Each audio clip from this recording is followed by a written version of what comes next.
నీ బిడ్డలకు మరి ఏ వర్తమానాన్ని మీరు తెలియచేయమంటారు? నీ బిడ్డలకు ఏ వర్తమానాన్ని ఇస్తారు?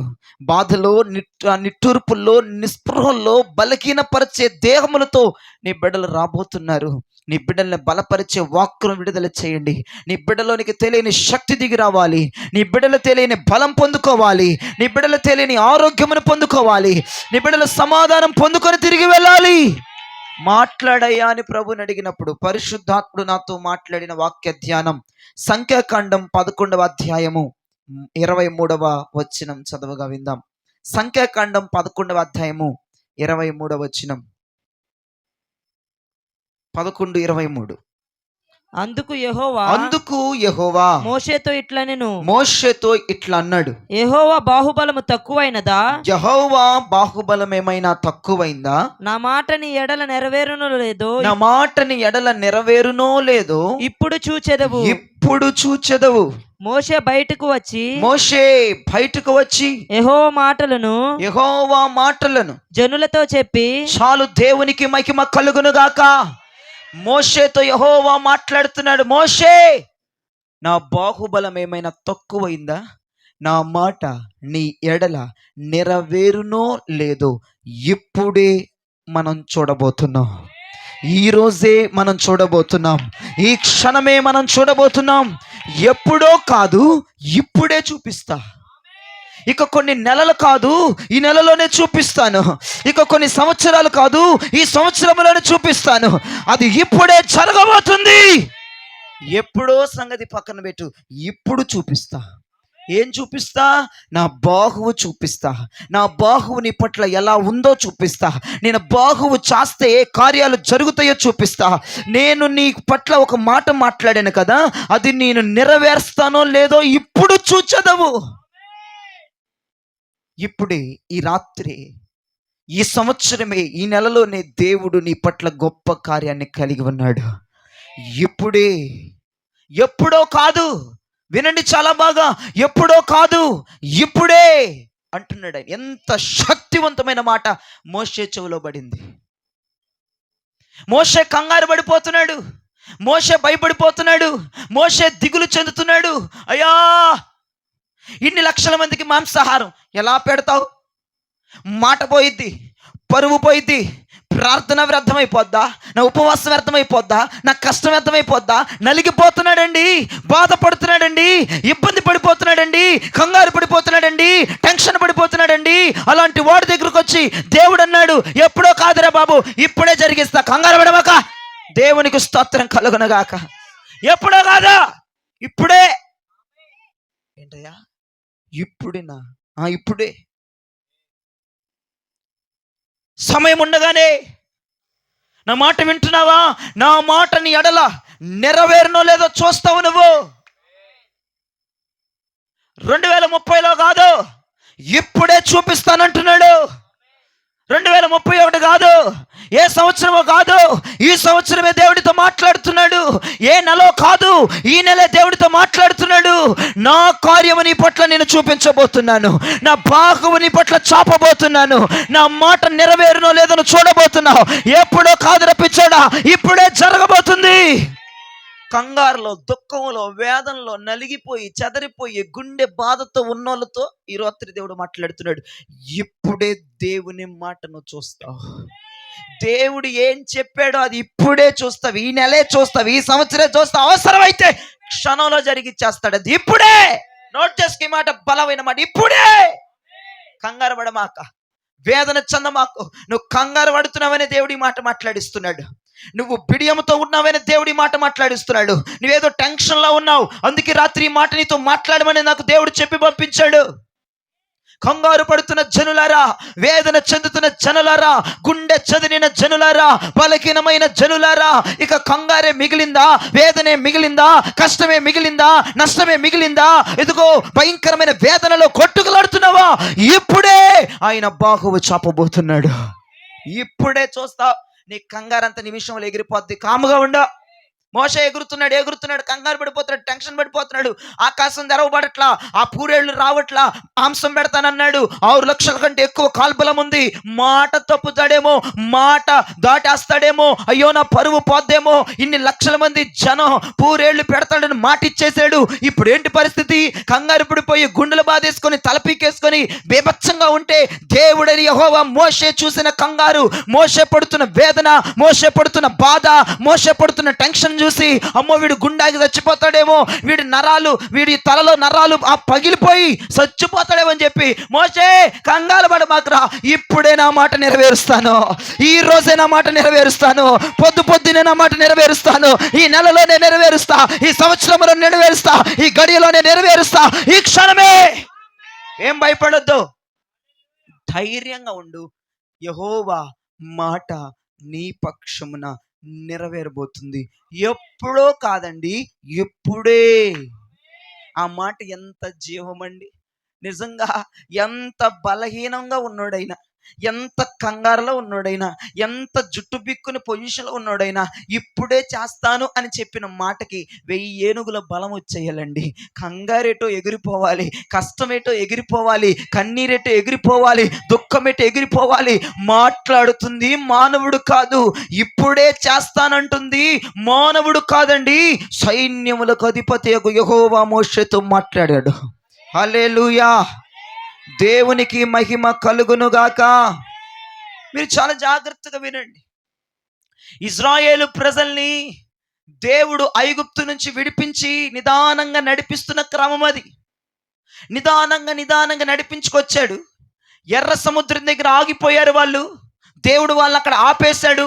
వెనకేమో శత్రువు, ముందేమో ఎర్ర సముద్రం. వెనక ఎవరున్నారమ్మా? శత్రువు ఉన్నాడు. ఏ శత్రువులు? ఫరో సైన్యం వెనకుంది.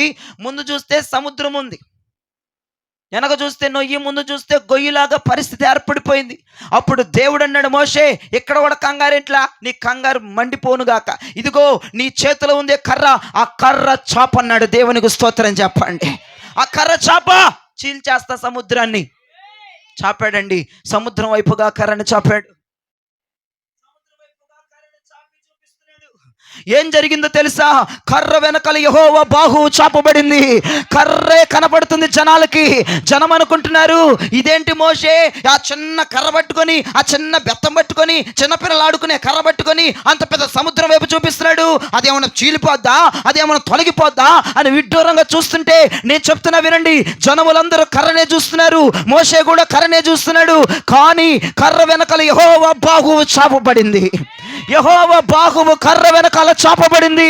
అందుకే సముద్రం రెండుగా చీలిపోయింది, అందుకే సముద్రం రెండుగా విడిపోయింది, అందుకే రహదారి ఏర్పడింది, అందుకే ప్రజలు క్షేమముగా ఒడ్డుకు చేరారు. మోషే కంగారు పడమాకురా, నా బాహువు చాపేస్తాను. ఏమండి, దేవుడు నీకున్న కర్ర చాపమంటున్నాడా? విశ్వాసముతో కర్ర చాపు, ఆ కర్ర వెనకాల దేవుని బాహువు కూడా చాపబడుతుంది. అర్థమైందా? విశ్వాసముతో నీ చేతిలో ఉన్న కర్రను చూపించు సముద్రం వైపు. విశ్వాసముతో నువ్వు కలిగిన దాన్ని చూపించు. విశ్వాసముతో నువ్వు ఏది కలుగున్నావు అపవాదిగా చూపించు, శత్రువుగా చూపించు, సముద్రానికి అది చూపించు, నష్టానికి అది చూపించు, కష్టానికి అది చూపించు, నువ్వు కలిగిందే చూపించు, నీ చేతిలో ఉందే చూపించు. అదృష్టం ఏంటో చెప్పనా? నీ చేతిలో ఉందే నువ్వు చూపిస్తావు, నీకు కనపడని, జనాలకి కనపడని బాహువు దేవుడు చాపేస్తాడు. ఏమండి, కర్ర చాపితే సముద్రం చీలిపోవటం ఏంటండి? అది వెర్రితనం. కానీ నిజమే, అది ఎర్రితనమే. కర్ర చాపితే సముద్రం చీల్లా. ఆ కర్ర వెనకల యెహోవా బాహువు ఉంది, ఆ కర్ర వెనకల యెహోవా బాహువు చాపాడు. విశ్వాసముతో మోషే చెప్పిన వెంటనే కర్ర సముద్రం వైపు చూపించాడు కాబట్టే యెహోవా బాహువు కర్ర వెనకాల చాపబడింది. ఈ రోజున నేనంటాను, నీ చేతిలో ఉన్న కర్ర సముద్రం వైపు చూపించు. యెహోవా బాహువు అదృశ్యంగా కర్ర వెనకాల చాపబడబోతుంది. నీ వెనకాలైన బాహువు చాపబోతున్నాడు. నీ వెనకాలైన బాహువు మెండుగా చాపబడుతుంది. ఆ బాహువు ద్వారానే అడ్డుగా ఉన్న సముద్రాలు చీలిపోతాయి, అడ్డుగా ఉన్న నీళ్లు ఏకరాశిగా నిలిచిపోతాయి. ఆరిన నేల మీద నా ప్రభు నడిపించి కృపనిస్తాడు. హల్లెలూయా. అదైపోయినా కాసేపటికి చుట్టూ చూస్తే అరణ్యం. అరణ్యం, ఎడారి, ఒక్క నీటి చుక్క లేదు. అక్కడ ప్రజలు మోషేని అడావుడి చేసేస్తున్నారు, కంగారు చేసేస్తున్నారు. అయ్యా, మళ్ళా తిప్పలొచ్చి పడిపోయినాయి, మళ్ళా కంగారు. అక్కడ కర్ర చాపాను, సముద్రాన్ని చీల్చేసావు, నీ బాహువు ఎవ్వరికి తెలియకుండా చాపేశావు. మరలా ఇక్కడ సమస్య వచ్చి పడిందే. మోషే నువ్వేం భయపడమాకరా, బండతో మాట్లాడు అన్నాడు. స్తోత్రం చెప్పండి. బండతో మాట్లాడు. ఇది అరణ్యం, ఇది ఎడారి, నీళ్లు దొరకదు, అది సైన్స్. అది నన్ను నమ్ముకున్నాడు, ఎక్కడున్న సమృద్ధి నీటి ఓటలను నేను చేసే దేవుడిని.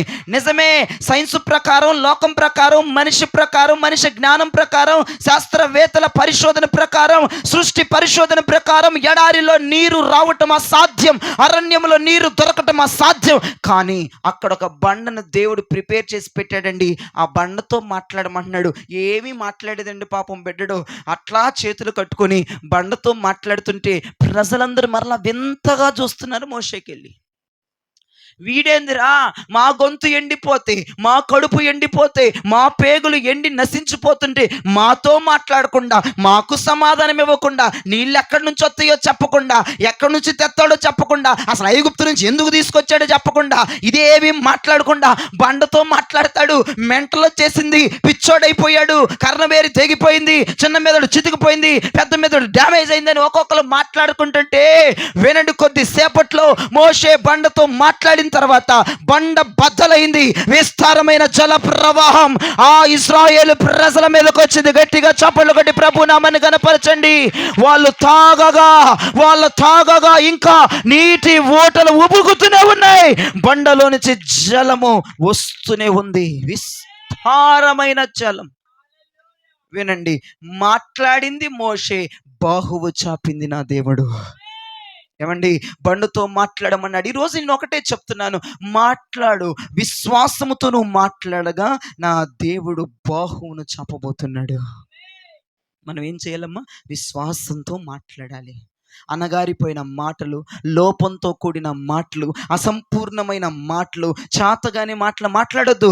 విశ్వాసంతో మాట్లాడు. బండతో మాట్లాడమన్నాడా? మాట్లాడు. జనమందరూ నీకు పిచ్చి పట్టింది అనుకున్నారా? ఎలా అనుకున్నా పర్లేదు, నువ్వు బండతో మాట్లాడు. అది దేవుడు మాట్లాడమన్నాడు. నువ్వు విశ్వాసంతో మాట్లాడు. నువ్వు ఖచ్చితంగా మాట్లాడు. వెను తీయకుండా మాట్లాడు. ఆయన బాహువు తెలియకుండానే చాపేస్తాడు. బండ బద్దలైపోయి నీకు కావలసిన నీరు కంటే అధికమైన మోతాదులో నీవు జలములలో దాటి వెళుతున్నప్పుడు అవేవి నిన్ను చేయలేవు. నీ దప్పిక తీరగా సమృద్ధైన జల ప్రవాహం ఉండబోతుంది. ఎంత గొప్ప కార్యాలు చేస్తాడో చూడండి. ఆయన బాహువు ఎలా చాపాడో చూడండి. ఈ రోజున ఒకటే, దేవుని బాహువు నీకు చాపబడాలంటే దేవుడు నీతో అంటున్నాడు, విశ్వాసము చూపించి నువ్వు మాట్లాడాలి. విశ్వాసంతోనే కర్ర చూపించాలి, విశ్వాసంతోనే మాట్లాడాలి. లోపంతో కూడిన మాటలున్నాయా? అసంపూర్ణమైన మాటలున్నాయా? అసంతృప్తి కలిగించే మాటలున్నాయా? అలా మాట్లాడితే యెహోవా బాహువు చాపడు, కార్యం జరగదు. యెహోవా బాహువు చాపాలంటే నీ నోరు విశ్వాసఘాతుకమైన మాటలే మాట్లాడాలి. అక్కడ లేకపోయినా ఉంది అని మాట్లాడాలి. దేవుడు విశ్వాసముతో మాట్లాడగలిగిన వారినే ప్రభు చూస్తాడు. విశ్వాసముతో ఎవరు మాట్లాడుతున్నారో, ఖచ్చితంగా ఎవరు మాట్లాడుతున్నారో, ఖచ్చితంగా ఎవరు వాగ్దానం చేస్తున్నారో, ఖచ్చితంగా ఎవరు నిలబడుతున్నారో వారితోనే ప్రభు మాట్లాడుతున్నాడు. మీరు విశ్వాసంతో మాట్లాడండి. మీరు మాట్లాడితే నేను బాహువు చాపకపోవటమా? నువ్వు ఇన్ని సంవత్సరాలు విశ్వాసంతో మాట్లాడట్లేదు కనుక నా బాహువు చాపలేకపోతున్నాను. ఇప్పుడు విశ్వాసంతో నువ్వు మాట్లాడు. నీ పరిస్థితులు ఇక ఇలా ఉండవని మాట్లాడు. రేపు నీ పరిస్థితులు ఇలా ఉండవని మాట్లాడు. రేపు ఈ కన్నీరు ఉండదని మాట్లాడు. రేపు ఈ దుఃఖం ఉండదని మాట్లాడు. రేపు ఈ అప్పులు ఉండమని మాట్లాడు. రేపు ఈ మానసిక పరిస్థితి ఉండదని మాట్లాడు.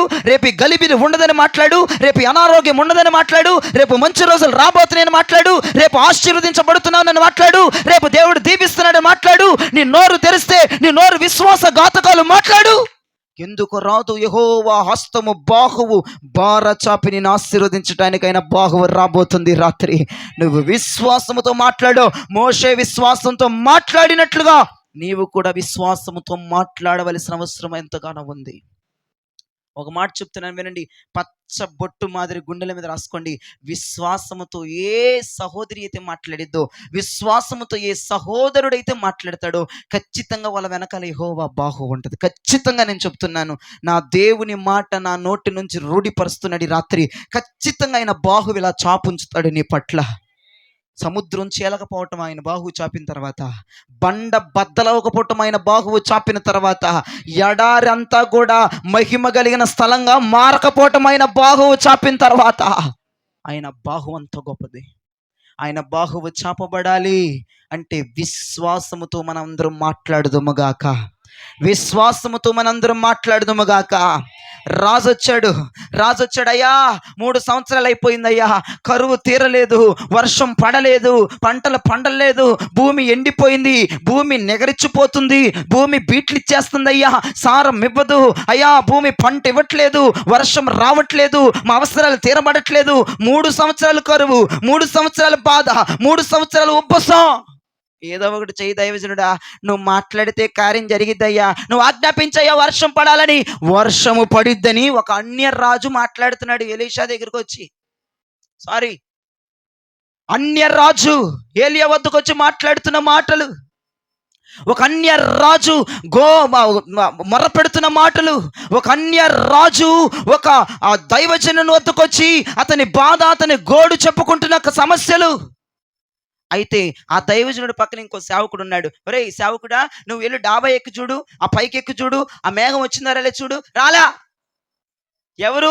మందిరానికి పోయేవాడు, ఎవరు వాక్యం చెప్తే పుస్తకాలు నింపేసేవాడు, ఎవరు వాక్యం చెప్తే బైబిల్లో నుంచి తల తీనోడు, ఎవరు వాక్యం చెప్తే శ్రద్ధగా వినేవాడికి విశ్వాసం లేదు. ఆ కొండ మీదకి వెళ్ళి చూస్తున్నాడు, ఏ మేఘం రాలేదే, ఏదో మేఘం వచ్చేద్దన్నావు, ఏది అంటున్నాడు. కానీ ఈ అన్యరాజు ఏమన్నాడండి దైవజనుడి దగ్గరికి వచ్చి, నువ్వు మాట్లాడితే కార్యం జరిగిద్దయ్యా, నువ్వు మాట్లాడితే వర్షం పడిద్ది, నాకు తెలుసు ఆ విషయం, నువ్వు మాట్లాడు, నువ్వు ఆజ్ఞాపించవే, మౌనంగా ఉన్నావే, ప్రజలు చచ్చిపోతారయ్యా, 3 సంవత్సరాలు అయిపోయింది, నువ్వు మాట్లాడితే ఖచ్చితంగా కుండపోత వర్షం పడిపోద్ది, అది ఫిక్స్ అయిపోయా. అన్యుడండి. దైవజనుడి పక్కన ఉండి సేవ చేస్తున్నాడు, దైవజనుడి పక్కన ఉండి పరిచయం చేస్తున్నాడు, పుస్తకాలు రాసేస్తాడు వాక్యాలు చెప్తే. ఆడు పైకి వెళ్ళి ఏ మేఘం లేదు, ఏ వర్షం రావట్లేదు, ఏంటి నాకు ఈ తెప్పులు అనుకుంటున్నాడు. చూసారండి, దేవుని బిడ్డలకు విశ్వాసం లేకపోవడం, దేవుని బిడ్డల విశ్వాసంతో మాట్లాడలేకపోవటం, దేవుని బిడ్డలు ఆత్మనేత్రాలు తెరిచి చూడలేకపోవడం. ఒక అన్యుడు చూస్తున్నాడు కదండి, దైవజనుడి విలువ ఒక అన్యుడికి తెలుస్తుంది. దైవజనుడు మాట్లాడితే కార్యం జరిగిద్దని ఒక అన్యుడు రూఢిపరిచి మాట్లాడాడు. అతని పక్కనే ఉండి పుస్తకాలు నింపేసి బైబిల్ చదువుతా సహకరిస్తా ఉన్నోడికి విశ్వాసం లేదు. మేఘం వచ్చిందా, వర్షం పడిద్ది ఏం చూడు, మబ్బులు వచ్చినాయేం చూడు, ఏమి లేదు అక్కడ, ఓ చెప్తున్నావు అంటున్నాడు కిందకు వచ్చి. ఎంత బాధ అండి దైవజనుడికి. అయ్యా నువ్వు ప్రార్థన చేస్తే వర్షం పడిపోద్ది ఖచ్చితంగా అని అనాలా? అన్ని రాజు అనాలా? ముందు ఈడనాలండి, పక్కనున్నాడు ఈడనాలి. ఎన్ని సంవత్సరాలు బట్టి ఉంటున్నాడండి దైవజనుడి ప్రక్కన, ఎన్ని సంవత్సరాలు బట్టి ఉంటున్నాడండి దైవజనుడి దగ్గర.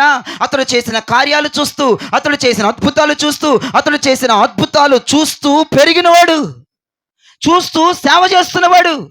ఆడికి విశ్వాసం లేదు. మేఘం లేదు, వర్షం లేదు, ఏమీ లేదు, మబ్బులు లేవు, ఏమి లేవు.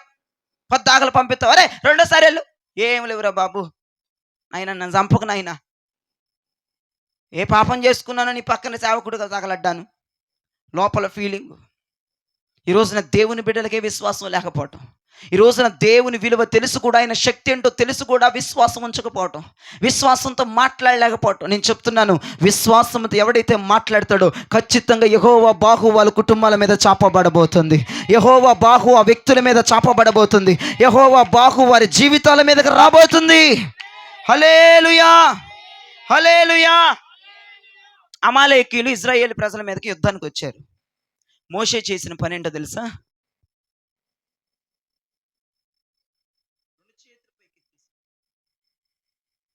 రెండు చేతులు పైకెత్తాడు. అర్థం ఏంటి?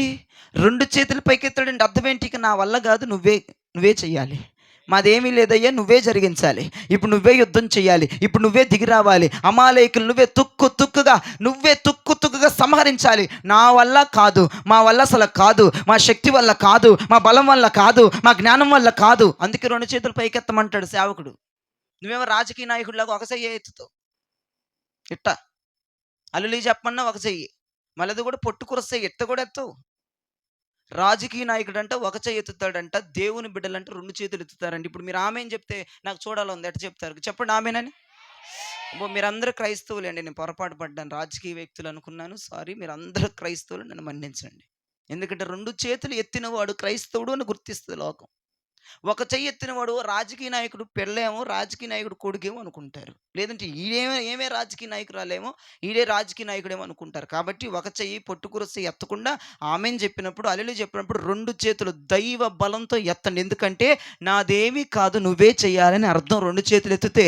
ఇంకో విషయం తెలుసా, 2 చేతులు ఎత్తాడు పక్కన పెట్టు. 2 చేతులు ఎత్తితే అమాలేకులు తుక్కుగా ఓడిపోయారండి. తుక్కుగా ఓడిపోయారు. ఇశ్రాయేలు ప్రజలకే విజయం వచ్చింది. 2 చేతులు పైకెత్తడం ద్వారా దేవుని బాహువు చాపేస్తాడు. నువ్వు 2 చేతులు ఎందుకు పైకెత్తుతున్నావు? యెహోవా బాహువు చేతుల వెనకాల ఉంది. అందుకే దైవజనుడు చెప్తాడమ్మా, నువ్వు ఆమె నన్నప్పుడు 2 చేతులు ఎత్తమ్మా, బాగుంటుంది. 2 చేతులు ఎత్తితే విజయానికి సూచనమ్మా. సగం చెయ్యి ఎత్తితే రాజకీయ నాయకుల వ్యక్తులకు సూచనమ్మా. 2 చేతులు ఎత్తితే విజయం వస్తుందిరా బుజ్జి. 2 చేతులు ఎత్తితే శత్రువులు చచ్చిపోతారా. 2 చేతులు ఎత్తితే నీ బలం ఇక పనిచేయదు. 2 చేతులు ఎత్తితే నీ జ్ఞానం పనిచేయదు. 2 చేతులు ఎత్తితే నీ ఆలోచన పనిచేయదు. యెహోవా బాహువు పని చేస్తుందిరా బిడ్డ. నువ్వు 2 చేతులు ఉట్టిగట్టి ఎత్తు బిడ్డ, యెహోవా బాహువు పని చేస్తుంది బిడ్డ. యెహోవా బాహువు వలనే ఇసుక వేస్తే రాలని శత్రువులు నశిస్తారు. దేవునికి మహిమ కలుగునుగాక. హల్లెలూయా. మొదటిగా ఏం చెప్పాను? విశ్వాసంతో మాట్లాడితే యెహోవా బాహువు చాపబడుతుంది. 2 చేతులు పైకెత్తితే నాదేది లేదయ్యా, నువ్వే చెయ్యాలి, నా వల్ల కాదు అన్నట్లుగా 2 చేతులు పైకెత్తితే యెహోవా బాహువు చాపబడుతుంది. దేవునికి మహిమ కలుగునుగాక. హల్లెలూయా. ఇంతకీ మోషే పట్ల ఆయన బాహువు చాపటానికి గల కారణాలు ఏంటి? ఎందుకు మోషే పట్ల దేవుడు బాహువుని చాపాడు? ఎందుకు మోషే పట్లే ఆయన బాహువుని చాపి ఉంచాడు? 3 కారణాలు చెప్పి ముగిస్తా. మొదటి కారణం, ద్వితీయోపదేశకాండం 9వ అధ్యాయం 13, 14 వచనాలు చదవగా విందాం. ద్వితీయోపదేశకాండము 9వ అధ్యాయము 13, 14 వచనాలు చదవగా విందాం. మరియు యెహోవా, నేను ఈ ప్రజలను చూచి తిని, ఈ ప్రజలను నేను చూశాను, ఇదిగో వారు లోబడనొల్లని ప్రజలు, ఇదిగో వారు లోబడనొల్లని వారు, నాకు అడ్డము రాకుము, నాకు అడ్డము రావద్దు మోషే, నేను వారిని నశింపజేసి, నేను వారిని నశింపజేస్తాను, వారిని నా నామమున ఆకాశము క్రింద ఉండకుండా తుడిచిపెట్టేసి నిన్ను వారి కంటే బలము గల బహుజనముగా చేసేదనని చెప్పగా చాలు. ఆమెన్ చెప్పండి చేతులెత్తి. వినండి, ఒక రోజు దేవుడే దిగొచ్చేసి, ఒరే మోషే అడ్డులాగరా, వాళ్ళని చంపేస్తాను. అట్లే వాళ్ళు ఎందుకు లోబడట్లా, వాళ్ళు ఎందుకు చెప్పిన మాట ఎంట్లా, వాళ్ళు ఎందుకు నాకు కోపం తెప్పిస్తున్నారు, వాళ్ళు ఎందుకు నాకు కడుపు రగిలిస్తున్నారు, అట్లే ఇట్లా నిలబడిపోయాడండి దేవుడు. అలా ఇలా నిలబడిపోయాడు. నువ్వు వెళ్ళటానికి వీల్లేదయ్యా. ఒరే మోషే, ఆ పిచ్చి జనం వద్దురా, ఆ మూర్ఖత్వ జనం వద్దురా, ఆ మైదారి జనం వద్దురా, ఆ సుప్రాజ్ జనం వద్దురా, వాళ్ళని తీసేసి నీకు మంచి జనం ఇస్తాను రా మోషే, నాకు ఏ జనం వద్దురా, వీళ్ళే కావాలి, నువ్వు వాళ్ళ మీదకి వెళ్ళొద్దు. అడ్డుగా నిలబడిపోయాడండి. ఏమండి, నాకు ఒక విచిత్రమైన మాట ఏంటి తెలుసా? దేవుడు ఓరకని అట్ట సిటికిని వెళ్తే ఇట్ట ఇసిరేయలేడా మోషేని? ఇట్టంటే వెళ్ళిపోడా? తప్పుకోరా మోషే అని అనాల్సిన పనే ఉంది ఆయనకి. చిటికిని వెళ్తే లేరా బుజ్జి కన్నా పిల్ల లే అని ఇట్లా నెట్టాడు అనుకో, ఎంతండి ఫోర్స్కి వెళ్ళి బురద కాలంలో పడిపోతాడు మోషే. నువ్వు తప్పుకో నువ్వు నిలబడద్దు, తప్పుకో. ఎందుకు వాళ్ళకి అడ్డుపడుతున్నావు? ఆలోచన చెయ్యి. మోషేలో ఈ లక్షణాన్ని చూసి దేవుని బాహువు మోషేకి ప్రతిసారి చాపేవాడంట. ఏ లక్షణమో తెలుసా? దేవుని ఉగ్రత రాకుండా అడ్డుపడే లక్షణం అండి. దేవుని కోపము నీ బిడ్డల మీద, నీ భర్త మీద, నీ కుటుంబం మీద, నీ వ్యాపారాల మీద రగులుకోకుండా అడ్డుపడగలిగిన ప్రార్థనలు చేయగలగాలి. నీ ప్రార్థన అడ్డుబండగా మారిపోవాలి. నీ ప్రార్థన ఒక ప్రాకారంగా మారిపోవాలి. దేవుని కోపం వస్తుందా? దేవుని కోపం వస్తుందా నీ బిడ్డల మీదకి? దేవుని కోపం వస్తుందా నీ వ్యాపారం మీదకి? దేవుని కోపం నీ మీదకి వస్తుందా? ఎందుకు వస్తుందమ్మా? నీవు అడ్డుగా నిలబడు. అంటే అడ్డుగా నిలబడటం అంటే 2 చేతులు ఎత్తి గుమ్మానికి బారసాపి నిలబడటం కాదు నేను అంటుంది. అది కాదు నేను చెప్పేది. నీ ప్రార్థన ఒక అడ్డుబండగా మారిపోవాలి. దేవుని వద్ద నుంచి వస్తున్న శాపాన్ని నీ ప్రార్థన ఆపగలగాలి. దేవుని వద్ద నుంచి వస్తున్న కోపాన్ని ఆపగలగాలి. ఉగ్రతని ఆపగలగాలి. కీడుని ఆపగలగాలి. హల్లెలూయా! అటువంటి ప్రార్థన చేయగలగాలి. అది నచ్చింది దేవునికి మోషే. బా, తన ప్రజలని, నా ప్రజల్ని ఎంత బాగా కాపాడుకుంటున్నాడు అసలు. ముచ్చటేసిందండి. ఇట్ట అంటే బురద కాలంలో పడిపోతాడు అసలు. అంట్లా అడ్లేగరా నువ్వు, పొద్దాకలు అడ్డొచ్చేస్తావు, నా కోపానికి అడ్డొచ్చేస్తావు, నా పౌరుషానికి అడ్డొచ్చేస్తావు. లే, వద్దు, నేను నీ కోపం వాళ్ళ మీద పడనివ్వను, నీ శాపం వాళ్ళ మీద పడనివ్వను, నీ రగిలింపు వాళ్ళ మీదకి రావద్దు, నీ ఉగ్రత వాళ్ళ మీదకి రావద్దు. ఈ రోజున నేను ఒకటే చెప్తున్నాను, దేవుని కోపం రగులుకొని కదా నీ జీవితాలు నాశనం అవుతుంది. దేవుని కోపం రగులుకొని కదా నీ వ్యాపారాల్లో నష్టం నువ్వు చూస్తుంది. దేవుని కోపం రగులుకొని కదా నీ ఆరోగ్య పరిస్థితుల్లో మార్పులు జరుగుతున్నాయి. దేవుని కోపం రగులుకొని కదా నీకు నష్టం జరుగుతుంది. ఆ కోపమే అడ్డేసే ప్రార్థన చేస్తే, ఆ కోపమే అడ్డుకునే ప్రార్థన చేయగలిగితే, ఆ ఉగ్రతని అడ్డుకోగలిగిన ఒక శక్తివంతమైన ప్రార్థన నీలోంచి బయటికి రాగలిగితే ఏం చేయగలదు నిన్ను? ఒక్క సూత్రం చెప్తున్నా వినండి. మోషే అడ్డుపడ్డాడు. మోషే ప్రార్థన అడ్డుపడిపోయింది. ఇక ఇక్కడి నుంచి దేవుని కోపం అక్కడికి వెళ్ళట్లా, ఇక్కడి నుంచి దేవుని ఉగ్రత అక్కడికి వెళ్ళట్లా. అడ్డుకున్నాడని.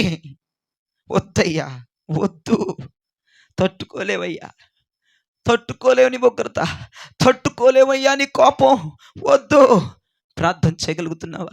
5 నిమిషాలు ప్రార్థన చేసి లెగిసిపోవడం కాదు, నామకార్థంగా ప్రార్థన చేయడం కాదు, అయ్యగారు ముసుకేసుకోమన్నారని ప్రార్థన చేయమన్నారని ఆమెనంటే ఆమెన లెగిసి వెళ్ళిపోవటం కాదు. నువ్వు ప్రార్థన చేస్తే వస్తున్న కీడు అక్కడ ఆగిపోవాలి. ఎక్కడికి వెళ్తున్నావు? లోపలికి ఎంట్రింగ్ లేదు. ఇదిగో అడ్డుబండ ప్రార్థన చేస్తున్నాను నేను. ఎక్కడికి వెళ్ళేది? అడ్డుకోగలవా నీ ప్రార్థనతో? నీ ప్రార్థన అలా చేయగలవా? మోషే పట్ల దేవుని బాహువు ఎందుకు చాపాడు? అడుగడుక్కి కర్ర చాపినప్పుడు బాహువు చాపుతున్నాడు, బండతో మాట్లాడినప్పుడు బాహువు చాపుతున్నాడు. కంగారు పడిపోయి, టెన్షన్ పడిపోయి, ఇజ్రాయేలు ప్రజలు ఎంత లక్షల మంది ఉన్నారు, కాల్బలం, ఎక్కడ పూరేలు పెడతాడు, ఎక్కడ నీసుకూర పెడతాడు, అయ్యో అని బాధపడుతున్నప్పుడు కూడా బాహు చెప్పాడు. పద్దాకల బాహు ఎందుకు చాపుతున్నాడని నేను ఆలోచిస్తే దేవుడు మాట్లాడాడు, మోషే అడ్డుబండరా. దేవునికి మహిమ కలుగునుగాక. మోషే తన కుటుంబాన్ని కాపాడుకునేవాడు, తన ప్రజలని కాపాడుకునేవాడు, తన వ్యాపారాన్ని కాపాడుకునేవాడు, ఆత్మీయ జీవితాన్ని కాపాడుకునేవాడు. నా శాపాన్ని కానీ, ఉగ్రతను కానీ, కోపాన్ని కానీ అతనిలో ఎంట్రవనిచ్చేవాడు కాదు. అడ్డుగా ప్రార్థన ఉండాలి అనండి. అడ్డుగా ప్రార్థన ఉండాలనండి. నీ ప్రార్థన అడ్డుగా మారిపోవాలి. నీ ప్రార్థన అడ్డుబండగా మారిపోవాలి. హల్లెలూయా, హల్లెలూయా. దేవుడు మాట్లాడాడు పిల్లలతో. నీ పిల్లలతో దేవుడు మాట్లాడి, నువ్వు తింటున్నావు, ఉంటున్నావు, బాగుంటున్నావు అంటే ఎవరి ప్రార్థన తెలుసా? ఈ పాటికల్లా సచ్చూరుకోవాలి, ఎగురుతున్నావు. నీ పిల్లలతో దేవుడు మాట్లాడబోతున్నాడు ఈ రాత్రి. నీ తల్లి ప్రార్థన అడ్డుగా ఉందే, ఏం తమాషాలు చేస్తున్నావు? నీ మీదకి నా కోపం ఎప్పుడో రావాలి, నా ఉగ్రత ఎప్పుడో రావాలి. నువ్వు చేసే పనులకి, నువ్వు చేసే చాండాలమైన పనులు, నువ్వు చేసే వ్యతిరేకమైన పనులకి నా కోపము ఎప్పుడో వచ్చి రగులు కొని బూడిద చేయాలి. కానీ ఒక ఆమె అడ్డుపడుతుంది. దేవుడు నిన్ను చూపించాలి, నీ పిల్లలకి నిన్ను చూపించాలి, నీ తల్లిదండ్రులకు పిల్లలారా మిమ్మల్ని చూపించాలి, నీ బంధువులకి నిన్ను చూపించాలి, నీ వ్యాపార విషయంకి వస్తే నిన్నే చూపించాలి దేవుడు. ఎందుకంటే నీ ప్రార్థన అడ్డుగా మారిపోవాలి, అడ్డుబండగా తయారైపోవాలి. ఇక్కడ నుంచి నో ఎంట్రీ లోపలికి. అంత శక్తివంతమైన ప్రార్థనలు మనలోంచి బయటికి రావాలి. అడ్డుకో దేవుని ఉగ్రత, అడ్డుకో దేవుని కోపం, అడ్డుకో దేవుని తెగులు, అడ్డుకో. దేవుడు కృప ఇవ్వబోతున్నాడు ఈ రాత్రి నీకు. అడ్డుకోగలిగిన కృప, అడ్డుకోగలిగిన అభిషేకం దేవుడు సర్వజనుల మీద పంపునుగాక. హల్లెలూయా.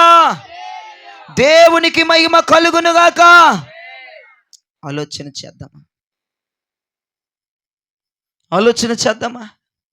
అడ్డుగా అడ్డుగా ఉండాలి నీ ప్రార్థన. హెచ్చుగా ఉండాలి, అడ్డుగా ఉండాలి నీ ప్రార్థన. ప్రార్థన చేస్తే ప్రాకారంగా నీ ప్రార్థన మారిపోవాలి. ఇక ఏ శత్రువుని ఆ ప్రార్థన లోపలికి రానివ్వద్దు, ఏ అపవాదిని రానివ్వద్దు. అంతేకాదు ఎక్స్పెషల్లీ దేవుని కోపాన్ని కూడా నీ కుటుంబంలో రగలనివ్వకుండా నీ ప్రార్థన అడ్డుపడిపోతూ ఉండాలి. నీ ప్రార్థన ద్వారే ఆయన చల్లారాలి, నీ ప్రార్థన ద్వారే ఆయన తెగులు ఆపాలి, నీ ప్రార్థన ద్వారే అహరోను వేసే ధూపం ద్వారా కాదా తెగులాగింది. నీ ప్రార్థన ఒక ధూపముగా దేవుని మందిరంలోకి వెళ్ళాలి, దేవుని సన్నిధిలోకి వెళ్ళాలి, తెగులు ఆగిపోవాలి.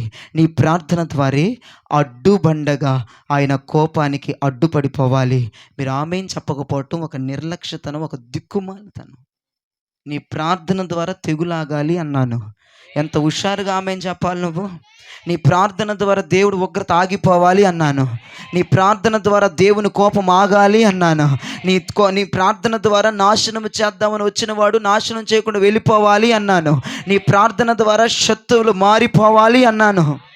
ఆమేన్ చెప్తే అది జరుగునుగాక అని అర్థం. అదే జరుగునుగాక. నీ ప్రార్థన ఒక అడ్డుబండగా పడునుగాక. నీ ప్రార్థన అడ్డు ప్రాకారంగా మారిపోవునుగాక. దేవునికి మహిమ కలుగునుగాక. హల్లెలూయా, హల్లెలూయా. వినండి, యాకోబు అనండి ఒకసారి. తన కుటుంబాన్ని వదిలాడు, తన భార్యని వదిలాడు, తన బిడ్డల్ని వదిలాడు, తన మామని వదిలాడు, తన తల్లిదండ్రుల్ని వదిలాడు, తన అన్నల్ని వదిలేశాడు, తన ఆస్తిని వదిలాడు. వదిలి ఎబ్బోకు రేవ దగ్గరికి వచ్చి బోరు బోరున ఏడి చేస్తూ ఉన్నాడు, బోరు బోరున మొర్ర పెడతా ఉన్నాడు, బోరు బోరున విజ్ఞాపన చేస్తూ ఉన్నాడు. ఈడేంట్రా ఇంత బాగా ఏడి చేస్తున్నాడు, కాసేపట్లో చచ్చిపోతాడేమోనని ఆజానుభావుడే భూమి మీదకి దిగొచ్చాడు. దిగిరంగాల్ని ఏడు పాపేశాడు. ఏందిరా ఇప్పుడు దాకా ఏడిచి ఇప్పుడు ఏడుపు మానేసేవంటే నువ్వు వచ్చావు కదయ్యా, ఇంకేడవలసిన పనే ఉంది. నువ్వు లేవని ఏడిచావు, వచ్చిన తర్వాత ఇంకెందుకు ఏడుస్తాను, వచ్చిన తర్వాత ఇంకెందుకు బాధపడతాను, వచ్చిన తర్వాత ఇంకెందుకు దిగులు పడతాను. లటుక్కుని పాదం పట్టేశాడు. ఇప్పుడు వదలను, నన్ను ఆశీర్వదించెళ్ళు. బా పెద్ద తలకాయ నొప్పి వచ్చేసింది యాకోబుతో. ఏడిచాడని వచ్చాడు, వచ్చిన తర్వాత ఏడుపు మానేసి పాదాలు పట్టేసుకొని నేను వదలను వెళ్ళలేమని అంటున్నాడు. నీ ప్రార్థనను ఆయన ఆపాలి. నీ ప్రార్థన ఆయన ఆపేయాలండి. ఆ దారిగా వెళుతున్నవాడు నీ ప్రార్థన చూసి ఆగిపోవాలి అండి. నీ ప్రార్థన ఆయన్ని ఆపేయాలి, నీ విజ్ఞాపన ఆయన్ని ఆపేయాలి.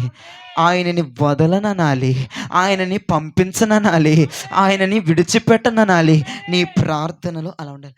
ఎప్పుడు ముగించేస్తాడా లెగిసిపోదాం అన్నట్టు ఉండకూడదు ప్రార్థన. పట్టుకుంటే ఉడుం పట్టు పట్టాలి. ఆయన ఆశీర్వదించిన దాకా ప్రార్థనలోంచి పైకి లేకూడదు.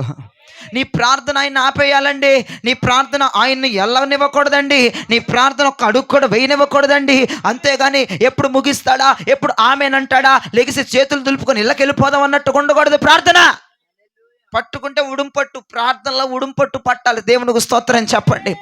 నీ ప్రార్థన ఆయన్ని వదలనాలి, నీ ప్రార్థన పంపననాలి, నీ ప్రార్థన ఇప్పుడే ఎక్కడికి వెళ్ళాలి వెళ్ళేదనాలి, నువ్వు ఎక్కడే ఉండాలి అనాలి నీ ప్రార్థన, నువ్వు నా దగ్గరే ఉండాలి అనాలి నీ ప్రార్థన, నువ్వు నాతోనే ఉండాలి అనాలి నీ ప్రార్థన. నీ ప్రార్థన అలా ఉండాలి, నీ ప్రార్థన అలా మారాలి. ఎప్పుడు అయిపోద్దో అన్నట్లుగా ఉండకూడదు నీ ప్రార్థన, ఎప్పుడు ముగిస్తాడో అన్నట్లుగా ఉండకూడదు నీ ప్రార్థన, ఎప్పుడు అయిపోద్దని టైం చూసేట్లు ఉండకూడదు నీ ప్రార్థన. ఆయన నీతో ఉంటాడా ఉండడా, అది నీ ప్రార్థన. ఉండాల్సిందే, ఆయన నీతో సహవాసం చేయాల్సిందే, నీతో గడపాల్సిందే. వచ్చాడు కదా, వదలొద్దు. ఇప్పుడే ఛాన్స్ దొరికింది.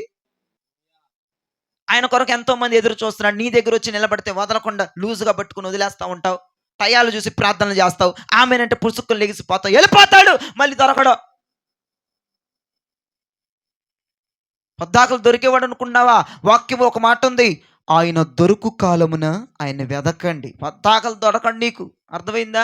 దొరికినప్పుడే గట్టిగా పట్టుకో, వదలమాకు. నీ స్నేహం లేకపోతే, నీ తోడు లేకపోతే, నీ కృప లేకపోతే, నీ సన్నిధి లేకపోతే, నీ మహిమ లేకపోతే నేను బ్రతకలేనన్నట్లుగా ప్రార్థన చేయి. వదలొద్దు, పంపొద్దు ఆయన్నే. వచ్చిన ఎలా పంపుతావు? బుద్ధి లేకుండా. వచ్చింది అతిథి కాదు, అన్నం పెట్టి పంపించడానికి. అన్నం పెట్టేసి నాకు ఒక కిల్లి వేసి నవ్వులుకు నీకు ఎల్లరా బాబు అంటానికి అతిథి కాదమ్మా. ఆజానుభావుడు, 10,000లో అందగాడు, మనం విమోచించగలిగిన వాడు, సమాధి గుండెలను చేల్చగలిగిన వాడు, రేపటి రోజున మహిమతో ఆయనతో పాటు తీసుకెళ్ళవాడు వచ్చేస్తే ఇంత నిర్లక్ష్యం చేస్తావు ప్రార్థన చేయమంటే? దొరికాడు, వదలొద్దు, పంపొద్దు, ప్రార్థన అలా చేయి నువ్వు. ఆయన వెళ్ళాడా? దిక్కుమొక్కుండదు మన బతుకులకి. వదిలేసావా? బుద్ధి గడ్డి తిని వదిలేవా? నిర్లక్ష్యంతో వదిలేసావా? దొరకాలంటే కష్టమమ్మా. ఆయన అపాయింట్మెంట్ కోసం కొన్ని కోట్ల మంది ఎదురు చూస్తున్నారు ప్రపంచంలో. నీ దగ్గరకు వచ్చేసాడు ఆయన ఈ రాత్రి. ఆయన పాదాలు నీ ముందు పెట్టాడు. ఆయన పాదాలు కనబడుతున్నాయి నాకు.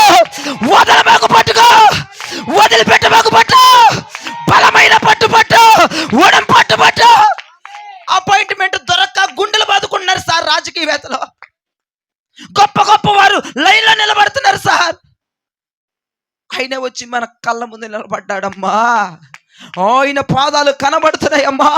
ఆయన పాదములు అగ్నిలో పుట్టము వేయబడ్డాయి. అపరంజి పోలిన పాదాలు. మీకు విషయం చెప్పనా? అపోస్తలుడైన యోహాను వద్దకి ఆయన వచ్చి అలా నిలబడ్డాడంట. అబ్బా, ఈ బంపర్ ఆఫర్ కదా. ఎంతమంది అండి పుస్తకాలు పట్టుకొని మీ అపాయింట్మెంట్ ఎప్పుడో చెప్పండి సార్ అని రాసుకోవడానికి ఎదురు చూసేవాళ్ళు గొప్పలు తెప్పలమన్నారు ప్రపంచంలో. అలాంటిది పరలోకంలో నుంచి దిగి వచ్చి భక్తుడు అపోస్తలుడు యోహాను ప్రకటన గ్రంథం రాశాడే, ఆయన ముందుకొచ్చి నిలబడితే యోహాను కాళ్ళ దగ్గర నుంచి తల ఎంట్రుకల దాకా పొగిడేశాడు ఆయన్ని. అమ్మో, వదులుదామా అందగాన్ని? వదిలేద్దామా విమోచనని? వదిలేద్దామా మనకు ప్రాణభిక్ష పెట్టేవాడిని? వదిలేద్దామా మన అవసరాలు తీర్చేవాడిని? వదిలేద్దామా మన ప్రాణమును విమోచించేవాడిని? వదిలేద్దామా ఆయనతో పాటుగా కలిసి వెళ్ళేదాకా? వదలొద్దా. ఆయనతో పాటుగా మహిమలో తీసుకెళ్లేదాకా వదలొద్దామని దండం పెడతాను. మళ్ళీ వెళ్ళాడంటే అమ్మా ఇక బతుకేమైపోద్దో చెప్పలేను నీకు. ఈ రాత్రి ఎందుకు అదృశ్యమైన పాదాలు కనపడుతున్నాయి? పిచ్చి పిచ్చి పాదాలు కాదు, మన పాదాలు కాదమ్మా, బంగారు పాదాలు ఇక్కడ ఉన్నాయమ్మా. బంగారముతో చెక్కబడి అమ్మా, అపరంజి పోలిన పాదాలమ్మా. ఆ పాదాలు ఎంతో మంది అమ్మ పాదాల మీద పడి ఏడవాలనేటువంటి అమ్మా దౌర్భాగ్యమైన పాపిస్తి స్త్రీలు ఉన్నారమ్మా. ఆయన పాదాల మీద కన్నీరు కారిస్తే నా పాపాలు క్షమించబడతాయి అన్నవారు చాలా మంది ఉన్నారమ్మా. నీకు ఓసిగా అయిన పాదాలు కనబడుతున్నాయి. ఓసిగానే వచ్చేసాడు, దిగి వచ్చేసాడమ్మా. ఈ వాక్యం వింటున్న వారందరి దగ్గరికి దేవుడు వచ్చి నిలబడ్డాడు. నువ్వు వదలొద్దమ్మా. నీ కన్నీరు బొట్టులు కార్చో, ఆయన పాదాలు పట్టు, ఆయన వద్దకు చేరు. నిన్ను పంపనయ్యా, నిన్ను వదలనయ్యా, నిన్ను దాటిపోనయ్యా, దాటిపోవద్దయ్యా. కనికరించయ్యా, కనికరించయ్యా, నన్ను దాటిపోవద్దు, నన్ను రాత్రి దాటిపోవద్దయ్యా. నువ్వు వెళ్ళిపోతే నా బ్రతుకు నాశనం అయిపోతే, నువ్వు దొరక్క అన్యాయం అయిపోయి ఎన్ని రోజులు నువ్వు లేక అయ్యా పచ్చడి మెతుకులు తిని బ్రతుకుతున్నా, నువ్వు లేక గుండె వేదంతో ఉన్నా, నువ్వే దిగి వచ్చావు. నాకు దిక్కెవళ్ళాడు, నువ్వు తప్పని పట్ట పాదం వదలొద్దు. ఆయన అంటాడు వదిలి వెళ్ళిపోవాలని. వదలొద్దమ్మా ఆయన అంటే అన్నాడు కానీ వదలయ్యా. యాకోబు అన్నాడు వదలరా వెళ్ళిపోవాలి. వదలను అన్నాడు యాకోబు. ఎంతగా ఏడిసింది ఎందుకు అనుకున్నావు? వస్తే ఓసిగా నిన్ను వదిలేస్తానన్నా, వదలలేను నిన్ను. వదలరా, తెల్లారిపోతుంది. వదలయ్యా. నువ్వు మళ్ళీ మళ్ళీ దొరికేవాడివా? నువ్వు మళ్ళీ మళ్ళీ నాకు దొరుకుతావా? నా బతుకు మారాలని కదా నీ పాదం పట్టుకుంది. నా పాపిష్టి బతుకు పోవాలని కదా, నాకు ఆశీర్వాదం రావాలని కదా, నా కుటుంబం బాగుపడాలని కదా. నేను వదలను. మార్చుకొని కుటుంబాన్ని దేవుని పాదాలు నీ దగ్గర ఉన్నాయి. రాత్రి ఉన్నతమైన ఉపదేశం చెప్తున్నా. పచ్చబొట్టి మాదిరి గుండెల మీద రాసుకో. పాదాలు వచ్చాయి, మార్చుకొని బ్రతుకో. మార్చగలిగిన ఆజానుభావుడి పాదాలు అవి. ఏమండి, ఒక్క కన్నీరు బొట్టు అలా కాల్చి పాదం మీద పుణ్యం చేసుకుంటూ మన బతుకులేక ధన్యములైపోతాయి మన బతుకులు. వచ్చిందండి ఎవరో ఇంటి దగ్గర భోజనాలు యేసుప్రభుకు పెడితే ఏమొచ్చి అత్తరబుడ్డును పట్టుకుని వచ్చి ఊపుకుంటూ వచ్చి 4 బొట్లు కార్చేసి తల వెంట్రుకలు తురిచేస్తే నీ పాపాలు క్షమించబడ్డాయి అన్నాడు. ఆ పాదాలమ్మ మన దగ్గర ఉన్నాయి. మామూలు పాదాలు కాదమ్మా అవి, ఏడిస్తే కనికరించే పాదాలమ్మా. ఆ పాదాల మీద నీ కంట చొక్క ఒక్కటే యేసుడు పాదం మీద. ఎంతోమంది పాదాలు పట్టుకున్నావేమో, ఎవరెవరో పాదాలు పట్టుకుని ఎవరెవరో పాదాలు తడిపావేమో, లాభం లేదు. ఆ జానుభావుడి పాదాలు తడుపు. ఆయన పాదాలు గట్టిగా పట్టుకో. ఆ స్పర్శే వేరుగా ఉంటుంది, ఆ విధానమే వేరుగా ఉంటుంది, ఆ మూమెంటే వేరుగా అనిపిస్తుంది. ఎంత గొప్ప పాదాలు, ఎంత గొప్ప శ్రేష్టమైన పాదాలు.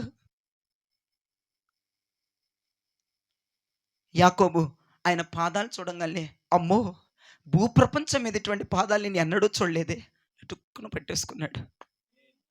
వదులురా. ఏమండి, యాకోబుని వదిలించుకోలేడా దేవుడు? ఎంతసేపు అండి వదిలించుకోవడానికి? కాలుతో ఒక్క తన్నుదంటే ఎగిరి పడతాడు. వదలరా, గట్టిగా పట్టేసుకున్నాడు. అయ్యా, ఎంతసేపు ఏడ్చా. రాత్రి 12 గంటలకి 11 గంటలకి 10 గంటలకు మొదలు పెడితే తెల్లవారుజామున 3 అయింది. ఎందుకు ఏడ్చా? ఈ పాదాల కోసం ఏడ్చానయ్యా. ఎందుకు ఏడ్చా? ఈ పాదాలు చూడాలని ఏడ్చానయ్యా. ఎలా వదలమంటున్నావు నన్ను? నువ్వు నా బతుకు మారకుండా వెళ్ళిపోతావా? నన్ను మార్చుకుండా వెళ్ళిపోతావా? తండ్రి అడిగారు, నీ పేరేంటి అని. ఏశావు అని చెప్పాడు. ఎవరు? శరీరానుసారమైన తండ్రి అడిగాడు యాకోబుని, నీ పేరేంటని. ఏమని చెప్పాడు? అబద్ధం చెప్పాడు, ఏశావు అన్నాడు. ఆత్మ సంబంధమైన తండ్రి అడిగాడు, నీ పేరేంటంటే, నా పేరు యాకోబు. మార్చేయి నన్ను ఫస్ట్. ఆ పాదాలు చూడంగానే నీ ఇన్నర్ ఫీలింగ్ మారిపోవాలి. బతుకులను మార్చేస్తుంది సార్ ఆ పాదం. ఆ పాదం మామూలు పాదం కాదండి, బతుకులు మార్చేసే పాదం అండి. ఎంతో పాపిష్టి మందను మార్చేసిందండి పాదం. వ్యభిచార స్త్రీలను మార్చిందండి ఆ పాదం. దిక్కుముక్కు లేని వాళ్ళకి దిక్కైందండి ఆ పాదం. ఆ పాదం ఎప్పుడు కనపడుతుంటే నిర్లక్ష్యంగా ఉంటామంటే మనం లటుక్కుని పట్టుకోక, వదిలిపెట్టమాక, నువ్వు బతికినంతకాలం వదలమాక. ఆయన్ని వదిలితే దొరకడు. ఇప్పుడే చెప్తున్నా, హెచ్చరిస్తున్నా నిన్ను. నిర్లక్ష్యంగా ఉన్నామంటే, నిర్లక్ష్యంగా ప్రార్థన చేసామంటే, వదిలేమంటే వెళ్ళిపోతాడు. ఆయన కొరకు కొన్ని కోట్ల మంది చూస్తున్నా, నువ్వు ఒక్కదానివే కాదు అక్కడ. వదలమాక.